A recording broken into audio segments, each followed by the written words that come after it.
নমস্কার বন্ধুরা, মনের কবিতা চ্যানেলে আমি চলে এসেছি তোমাদের বন্ধু রিনা। 22শে শ্রাবণ আমাদের কবিগুরু রবীন্দ্রনাথ ঠাকুরের প্রয়াণ দিবস। কিন্তু আমরা সারা পৃথিবীবাসী, বিশেষ করে ভারতীয় বাঙালিদের কাছে কবি আজও সর্বক্ষণ স্বমহিমায় জীবিত। তিনি সব সময় আমাদের সঙ্গে আছেন। আকাশের রবি যেমন একটা নতুন দিনের সূচনা করে, তেমনি আমাদের জীবনের পথ চলাও শুরু হয় রবির হাত ধরে। কবিগুরু প্রথমেই জীবনের প্রথম ধাপে আমাদের আঙুল বাড়িয়ে শেখান, ছোট খোকা বলে অওয়া, শেখেনি সে কথা কওয়া। এই শিখতে শিখতে আমরা জীবনের ধাপে পা ফেলি, জীবনের পথে এগিয়ে চলি। কিছুটা পরে কবিগুরু আবার বলেন, বড় গাছ ভালো জল, লাল ফুল ছোট পাতা। এইভাবে আমাদের জীবন শুরু হয় এবং জীবন ধীরে ধীরে এগিয়ে চলে। জীবন যখন কৈশোরে উঁকি মারে, সেই সময় কবি শোনান, ওরে নবীন, ওরে আমার কাঁচা, ওরে সবুজ, ওরে অবুজ, আত্মরাদের ঘা মেরে তুই বাঁচা। তাই বিগত প্রজন্ম, বর্তমান প্রজন্ম ও আগামী প্রজন্ম সব সময় আমরা রবির সাথে এগিয়ে চলেছি। আজকে আমার কবিতা কবিগুরুর পায়ে বিশেষভাবে শ্রদ্ধাঞ্জলি রূপে থাকবে। আজকে শোনাবো কবিগুরু রবীন্দ্রনাথ ঠাকুরের বিশেষ একটি কবিতা, বাঁশি। তাহলে শুরু হোক আমাদের সকলের তরফ থেকে কবিগুরুর প্রতি শ্রদ্ধাঞ্জলি।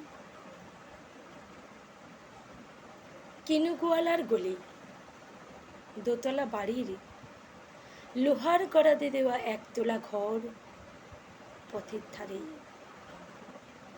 লোনা ধরা দেয়ালেতে মাঝে মাঝে ধসে গেছে বালি, মাঝে মাঝে সেঁতা পড়া দাগ। মার্কিন থানের মার্কা একখানা ছবি সিদ্ধিদাতা গণেশের, দরজার পরে আটা।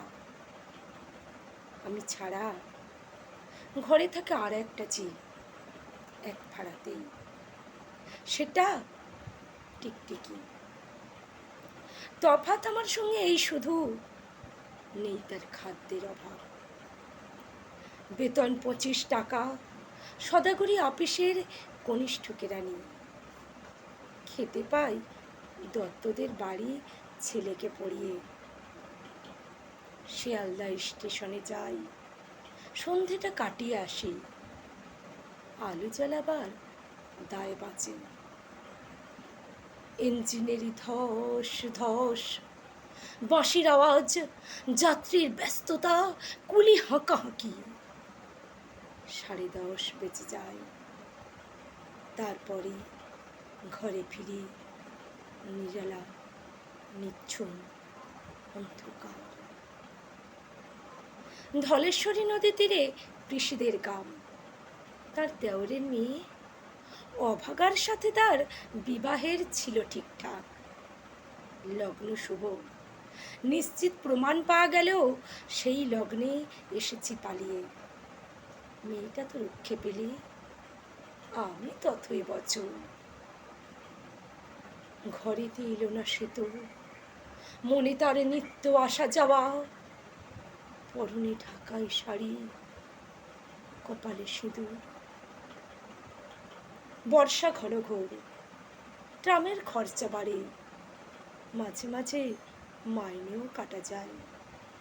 গলিটার কোণে কোণে জমে ওঠে, পচে ওঠে আমের খোসা ও আঁটি, কাঁঠালের ভুতি, মাছের কানকা, মরা বিড়ালের ছানা, ছাই পাশার কত কিছু।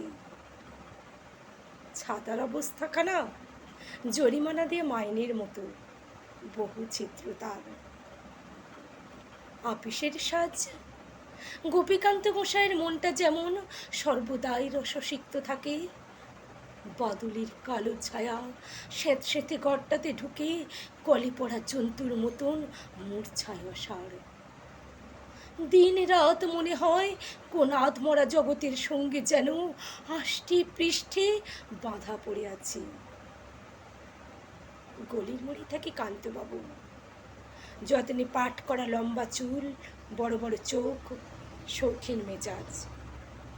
কর্নেট বাজানো তার শখ। মাঝে মাঝে সুর জেগে ওঠে এগুলির বিভৎস বাতাসে, কখনো গভীর রাতে, বৈকালে, ঝিকিমিকি আলোয় ছায়ায়, হঠাৎ সন্ধ্যায় সিন্ধু বারোয়ায় লাগে তান। তখনই মুহূর্তে ধরা পড়ে এ গলিটা খরমিছে, দুর্বিষহ মাতালের প্রলাপের মতো। হঠাৎ খবর পাই মনে, আকবর বাদশার সঙ্গে হরিপদ কেরানির কোনো ভেদে নাই। বাঁশির করুণ ডাকবে, ছেঁড়া ছাতা, রাজছত্র মিলে চলে গেছে এক বৈকুণ্ঠের দিকে। এ গান যেখানে সত্য, অনন্ত গধূলি লগ্নে সেইখানে বহি চলে ধলেশ্বরী। তীরে তমালের ঘন ছায়া, আঙিনাতে যে আছে অপেক্ষা করে, তার পরনে ঢাকাই শাড়ি, কপালে সিঁদুর। ধন্যবাদ।